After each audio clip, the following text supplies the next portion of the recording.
I have the same clothes on. It's the same morning. I'm doing a second video for day 7 because tomorrow's going to be really busy and I know I'm not going to have time to record a video, so I figured I'll just do 2 recordings and then I'll release this one on the 7th. That way I'm covered for February 7th. So yes, this is why I have the same clothes on.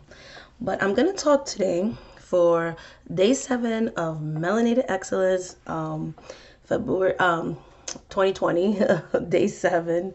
I'm going to talk about Dr. John, or Jean Montenee, otherwise known as Dr. John. He was a very popular hoodoo practitioner in New Orleans. So he practiced New Orleans voodoo hoodoo. And he was claimed to be a prince of Senegal prior to his enslavement. He was captured by the Spaniards and enslaved and brought to Cuba. So he was a slave in Cuba, because a lot of people don't know that Africans were also brought into the Caribbean. So slavery wasn't only in the United States. There were also Africans brought to the Caribbean. It's why today you see religions like Santeria, you see religions like Candomblé, you see religions like Haitian voodoo and things like that in the Caribbean, because Africans were brought to various parts of the Caribbean, and Jean Montenee is one of those people. But the thing about him, he was very special because during his enslavement, he was always someone who practiced conjure. He was always someone who practiced voodoo. And so he voodooed his owner into releasing him and giving him freedom. He made sure he got his favor. He became a great cook, a great servant, and through his spiritual practices, okay, and you know what I mean? And so asking help from the spiritual world as well as helping himself in the mundane world, he was able to get his freedom. So he was freed and he went back to his original country of Senegal. But when he went back there, he felt like he no longer belonged there. The experiences that he had changed him. He had become a sailor there. So he went to New Orleans. He decided to go to New Orleans, and there he became a cotton roller, and he would do tricks and spells and things like that, conjure, and he was able to influence the people that were in charge of him to make him an overseer. So he used his power of conjure to kind of make people do as he says, do as I say kind of things, and to dominate the will of others. Okay.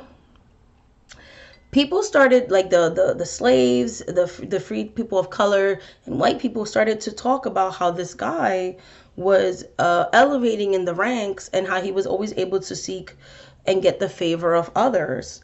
So despite him being a person of color, so people started to actually go to him for services. He had bought female slaves and then he married them. Like, he married them and fathered children with them. So technicality, he did own slaves, but they were for the purposes of him being able to marry them and have children with them. He had 15 wives, which kind of makes sense with royalty. In some royalty lineages, men were allowed to have multiple wives and concubines and handmaidens and things like that. So that's not that uncommon. He was able to father like 50 children. They said he was grandioso, like he would have a carriage and beautiful lace clothes, pretty much the status of a white man at his time. You know what I mean? So he was someone of stature. He was someone who had made and amassed a great deal of money with his conjuring at this time period. His specialties were fortune telling, tune telling, healing. He coined and made that term that we use today, the gris bags, because I know a lot of people use that term, but that actually came from New Orleans voodoo, and it was a tradition that was created by the African people, the Gullah people.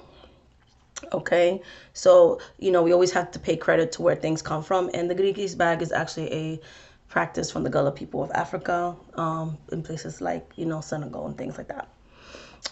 Both people of color, so black people and white people, they all came to him for services. Nobody cared what he looked like.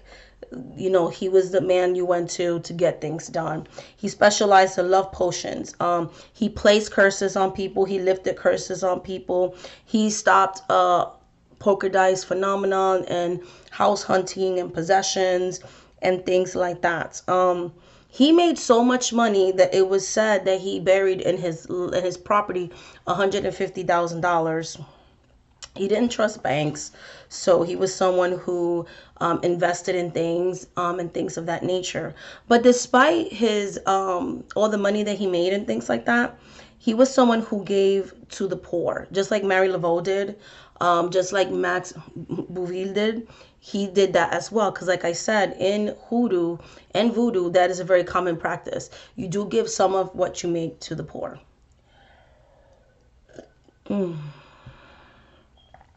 Now, he did lose a lot of money, unfortunately, to his wives and his children, because despite him being this powerful practitioner, you know what I mean, and helping so many people, he was surrounded by people that just wanted money, even his own people.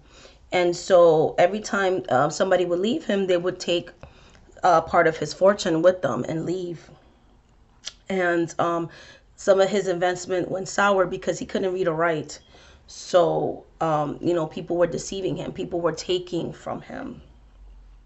When he finally learned how to read and write, when he finally, took it upon himself and got someone to help him to read and write and things like that, that also was for his demise as well, because someone that was in his inner circle deceived him, made him sign this long paper, and all his properties and the rest of his fortune he signed away because he didn't read the fine print.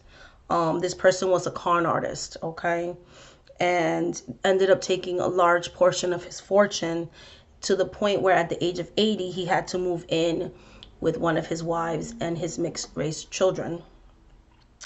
When he tried to rebuild his spiritual business, this is the time that Mary Laveau was gaining steam and prestige. And so he still had like clients and things, but it was never like in his heyday or his glory days. He died at the age of 82, and 4 years later, Mary Laveau died. So he died like 4 years before Mary Laveau.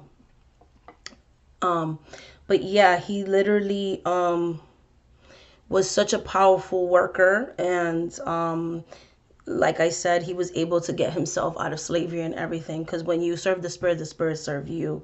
Unfortunately, spirits warn us when we have negative people around us, but sometimes we don't listen, and I think that's what happened with him. But despite the false people around him, that doesn't take away from what he gave to conjure. It is said that he was such a revered person that he has the same status as Mary Laveau.